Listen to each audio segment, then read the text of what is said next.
Halo kawan-kawan semua, kembali lagi bersama saya di channel Investor Logis. Kali ini saya akan coba mau ngajak kita diskusi aja, sharing sama-sama gimana pendapat kalian tentang kondisi market ke depan di mulai ini bulan Maret ya, Maret sampai ke depan lah. Nah, saya mau sharing aja sedikit apa yang saya tahu gitu. Kalau misalnya ini salah menurut kawan-kawan silakan tentang aja di kolom komentar gitu. Nah, biasanya market kalau setelah pemilu dan siapa yang terpilih sebagai presiden selanjutnya ataupun sudah dipastikan bahwasanya itu sah dan terlegitimate, maka biasanya market ngerespon positif gitu kan. Baru kalau misalnya di antara mau masuk Maret, April, Mei sampai Juni itu biasanya market ngerespon positif dan IHSG naik hijau karena ini di luar situasi abnormal ya, kayak tiba-tiba COVID atau krisis ekonomi atau apa, situasi di luar situasi abnormal. Nah, biasa normalnya itu market itu akan naik juga. Kenapa? Karena ngerespon sentimen positif dari, kan itu bulan-bulan hujan dividen gitu, pembagian dividen. Jadi banyak uang beredar di bursa gitu.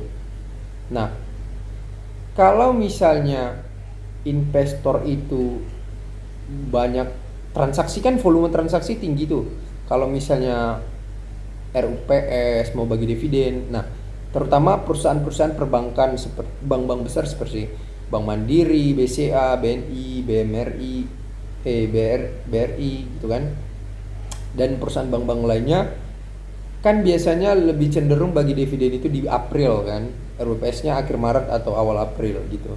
Nah, biasanya karena setelah pengumuman dividen itu market biasanya naik gitu kan, kemudian disusul lagi di bulan Mei atau April juga banyak juga perusahaan-perusahaan pertambangan batu bara yang bagi dividen. Nah, kita tahu juga bahwasanya di Indonesia ini yang bagi-bagi dividen besar itu biasanya dari perusahaan pertambangan batu bara kawan-kawan, kayak PTBA, ITMG, Adaro, MBAP, apalagi ABMM gitu perusahaan Pak Lu ya. Nah, jadi karena kalau hujan dividen otomatis investor banyak terima uang cash di rekening dana efeknya kan. Nah, keputusannya ada dua. Apakah investor akan menarik dana dividen itu atau menginvestasikannya lagi? Nah, biasanya kalau orang yang memang karakternya cenderung dari dividen, dia biasanya bagi dua itu, setengah dinikmatinya, setengah diinvestasikannya lagi gitu. Nah, biasanya juga kan kalau setelah bagi dividen itu, setelah tanggal cum date itu kan harga-harga saham itu jatuh gitu. Nah, kalau misalnya harga-harga saham itu jatuh, kalau memang dia karakternya seorang dividen value investor, maka dia akan beli lagi justru. Karena dia tahu pada saat setelah tanggal cum date periode jatuh itu kan menyesuaikan sama delusi sahamnya. Nah, pada saat masuk tanggal pencairan dividen sahamnya, biasanya harga sahamnya naik lagi. Kenapa? Karena ya uang orang kan jadi banyak gitu di cashnya, jadi ada modalnya untuk beli lagi. Tapi justru momen terbaik itu adalah ketika setelah bagi cum date itu kan turun-turun, ya tunggulah entah seminggu entah 2 minggu, itu biasanya dia turun besar itu, apalagi perusahaan pertama batu bara kan. Nah, biasanya investor banyak masuk di situ, baru nanti modalnya untuk masuk ini disesuaikan sama dividen yang akan dia terima gitu. Jadi nanti pas tanggal pencairan harga sahamnya naik lagi, ya dia untung, udah untung dari gain, untung lagi dari dividen. Nah, biasanya karakternya gitu kalau memang dia dividen hunter gitu. Tetapi kalau long investor ya mau bulan berapapun ya dia tetap fokus ambil uang dari dividennya aja. Tapi biasanya memang yang seperti ini tuh yang orang-orang yang modalnya udah besar di bursa gitu. Jadi dia memang ya udah terima pendapatan tahunan dari dividen aja gitu. Udah financial freedom lah istilahnya. Dia udah hidup dari dividen lah. Karena masuk gak logikanya? Masuk aja. Kenapa? Karena misalnya kalian modal punya 1M lah kita anggap. Nah 1M ini kalian masukin di saham semua dan kalian bisa terima dividen yield itu 10-12% setahun gitu kan. Itu sangat mungkin 10-12% setahun itu. Karena kalau kita masuk di pertambangan batu bara itu paling rendah aja kalau kita sederhana aja milih Adro atau PTBA atau ITMG itu bisa sampai 16% setahun dari Adro itu. Karena 2 kali bagi dividen kan. Nah, kalau modal kalian 1M 16% aja dividennya 1 tahun itu udah 160 juta. Ya kan? Kalau kalian ambil untuk biaya hidup anggaplah 10 juta biaya hidup kalian sebulan. Itu kan masih 120 juta 1 tahun. Masih ada sisanya seberapa juta lagi kan. Nah ya minimal kalau modal kita 1M ya dapat saham yang bisa bagi dividen yield sampai 10% aja udah bagus banget kan. Karena 10% dari 1M kan udah 100 juta gitu.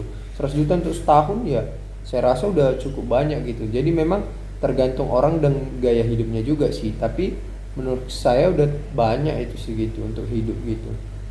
Nah kalau untuk update terkait situasi ekonomi, sebetulnya kawan-kawan, ini satu fakta yang harus kalian tahu. Sebetulnya semua di investor di dunia ini, baik dia analis ataupun apa ya kita bilangnya, pemimpin hedge fund itu, dia juga nggak tahu itu gimana situasi market ke depan. Apakah naik, apakah turun, apakah ada perang ataukah nggak ada perang, apakah damai atau enggak, apakah ekonomi dari suatu negara itu akan bertumbuh atau tidak. Nggak ada yang pernah tahu secara pasti dan analisanya itu akurat 100% gitu. Jadi ya segala kemungkinan mungkin gitu. Everything is possible. Nah persoalannya adalah kita gak perlu terlalu repot untuk menganalisa apa yang akan terjadi ke depan. Kita cukup fokus aja ke saham yang mau kita beli gitu. Nah disitulah masuk konsep dividend value investor itu dia.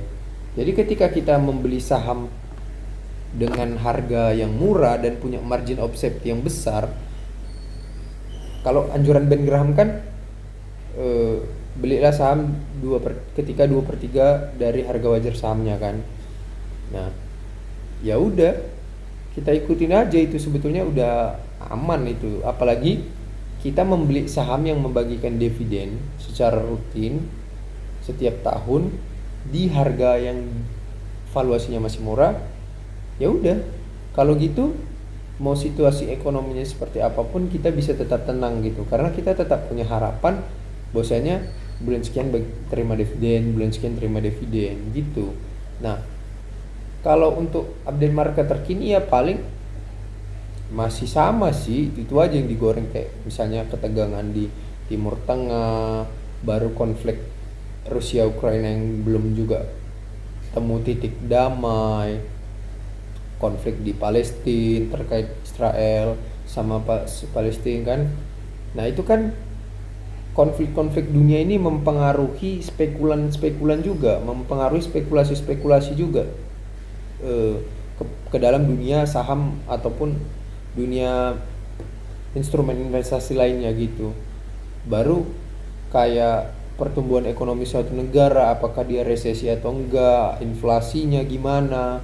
Nah itu kan semua faktor-faktor apa ya, makronya gitu. Kalau untuk makronya ya berpengaruh sih, tapi untuk market secara umum. Tapi kalau misalnya untuk ke saham itu sendiri, mikronya itu ya Tetap yang mempengaruhi itu laporan keuangannya, perusahaan ini laba atau enggak gitu. Terus hasil RUPS-nya, perusahaan ini bagi dividen atau enggak tahun ini.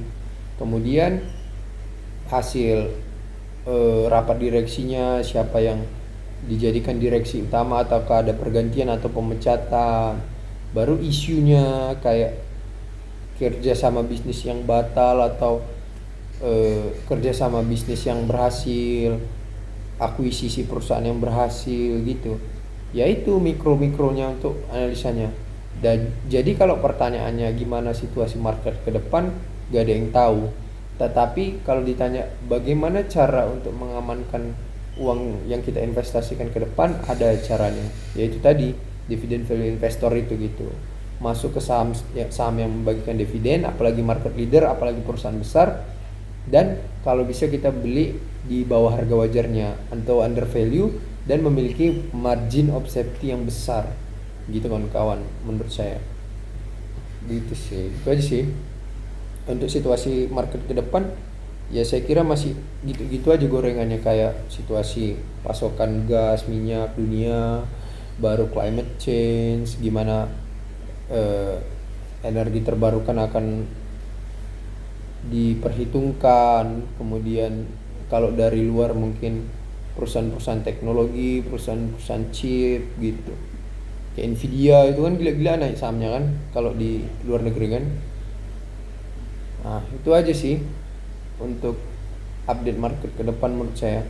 Tetap kalau di IHSG kita, saya tetap mengunggulkan dua sektor, yaitu sektor energi terkhusus pertambangan batu bara dan gas.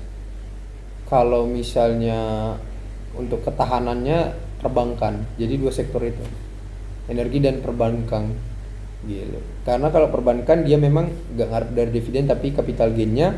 Kalau dari sektor energi, pertambangan batu bara atau migas, itu biasanya ngarepkan dari dividennya. Itu aja kawan-kawan yang bisa saya sampaikan. Semoga video ini bermanfaat dan terima kasih. Thank you.